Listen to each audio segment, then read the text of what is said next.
Okay. Assalamualaikum everyone, welcome to our final paper presentation and simulation. আমি মোহাম্মদ শাখাওয়াত হোসেন। আমি ফার্স্টে theory part নিয়ে আলোচনা করব মেইন পেপার প্রেজেন্ট করার আগে।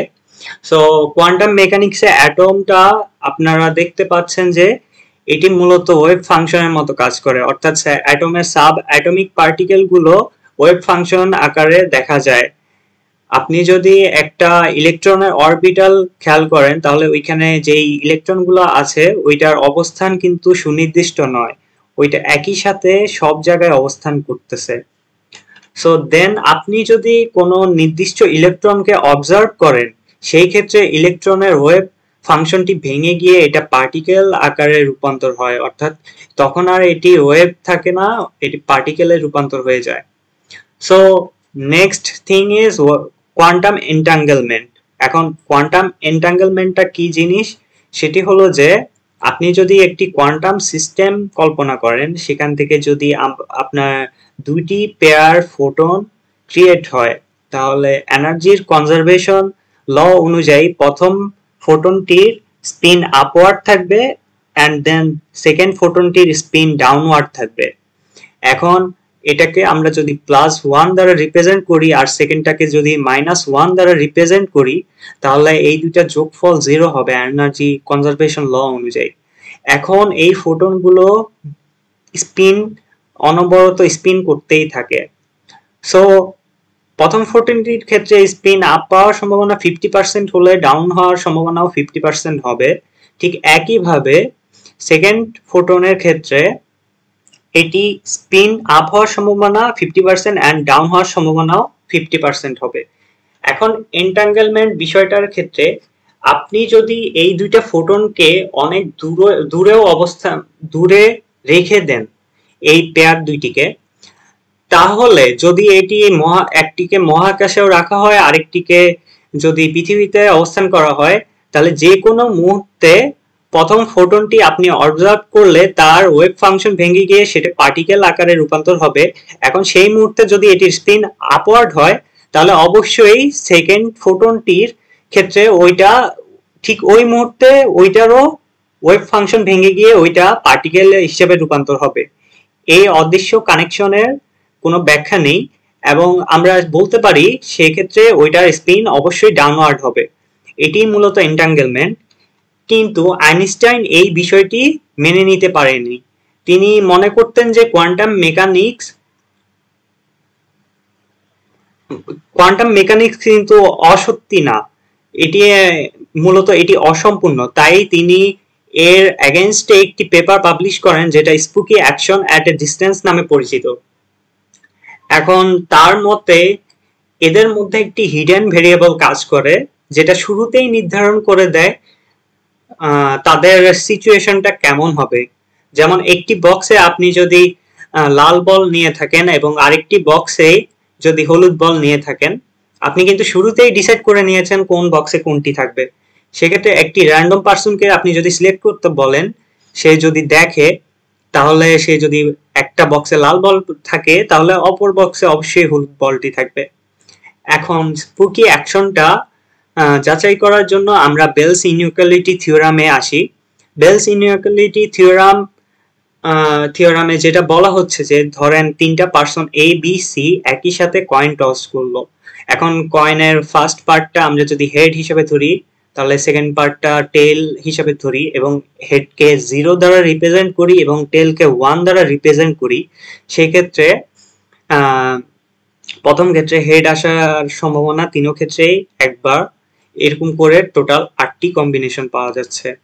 এখন এই কম্বিনেশনগুলো আমরা যদি টেবিলে রিপ্রেজেন্ট করি তাহলে এই ক্ষেত্রে আপনারা দেখতে পারবেন যে এ বি বার এই ক্ষেত্রে দুইটা ফলাফল তাদের পক্ষে যাচ্ছে, বি সি বার এই ক্ষেত্রেও দুইটা ফলাফল তাদের পক্ষে যাচ্ছে, অ্যান্ড এ সি বার এই ক্ষেত্রেও দুইটা ফলাফলই ওদের পক্ষে যাচ্ছে। এখন এটার প্রবাবিলিটি আমরা যদি যোগ করি, probability of a b bar plus probability of b c bar greater than equal probability of a c bar হবে, অর্থাৎ 2 plus 2 greater than equal to 4 greater than equal 2 হবে।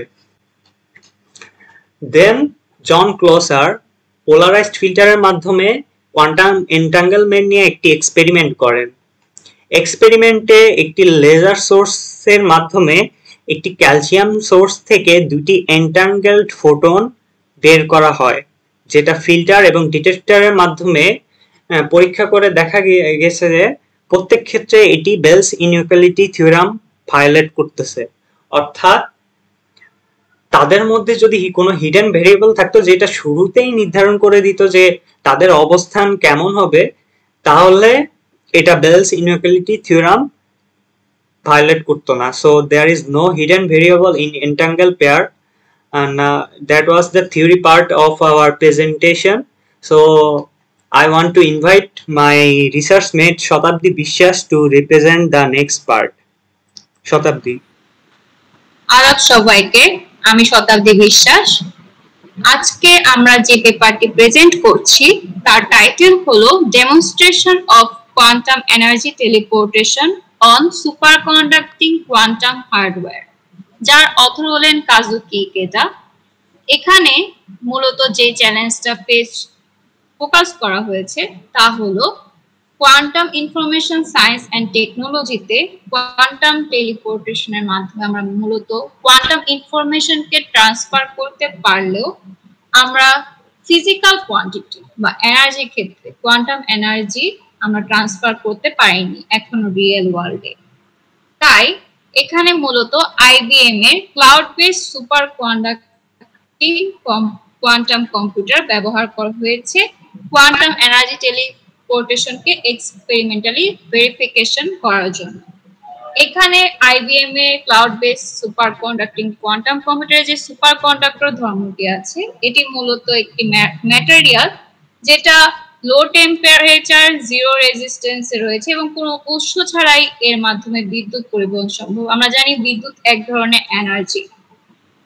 এই কোয়ান্টাম কম্পিউটারের সুপার কন্ডাক্টিং গুণাগুণের কারণে এখানে আমরা বিভিন্ন সার্কিট এই পেপারে আমরা বিভিন্ন সার্কিট ইমপ্লিমেন্টেশন দেখিয়েছি, দেখানো হয়েছে এই পেপারে, যার মাধ্যমে আমরা এই সার্কিটগুলো ইমপ্লিমেন্ট করে কোয়ান্টাম এনার্জি টেলিপোর্টেশনের প্রোটোকল গুলোকে ভেরিফাই করতে পারবো। কোয়ান্টাম এনার্জি টেলিপোর্টেশন এবং কোয়ান্টাম স্টেট টেলিপোর্টেশন, এখানে এই দুটো জিনিস অনেকটাই সিমিলার।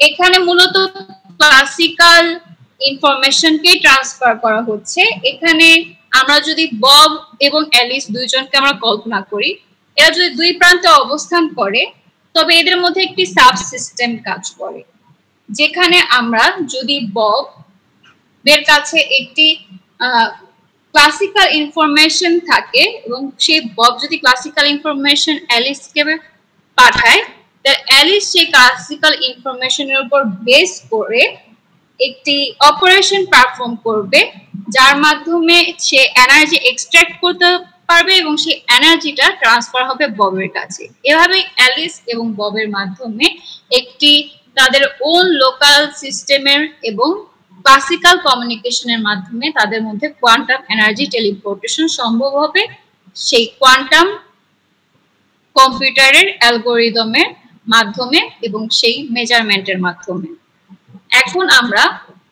এখন আমি এস এম তাজওয়ার বিন হককে বাকি প্রেজেন্টেশন বলার জন্য অনুরোধ করছি। Hello everyone, my name is Tajwar. Suppose in one part of world Bob needs energy for his quantum battery and Alice can send it the necessary energy from his lab from anywhere in the world. That's why Hota proposed a theory about quantum energy teleportation. Here we are presenting Kazuki Ikeda's paper who worked with Hota's theory on quantum energy teleportation, and I'm going to present the quantum circuit implementation part. At first, Alice prepared for ground state, which means minimal energy which he is going to send. At the equation represents the ground state. At step 1, Alice makes a measurement on her Pauli operator and she obtains either -1 or +1, which is Alice's expected energy, E naught. In step 2, Alice sends her result to Bob, who applies the result to his qubit and gets it. That's it. Thank you, and passing on to Shakhawat.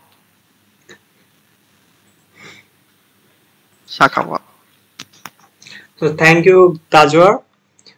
So I'm moving towards the main paper.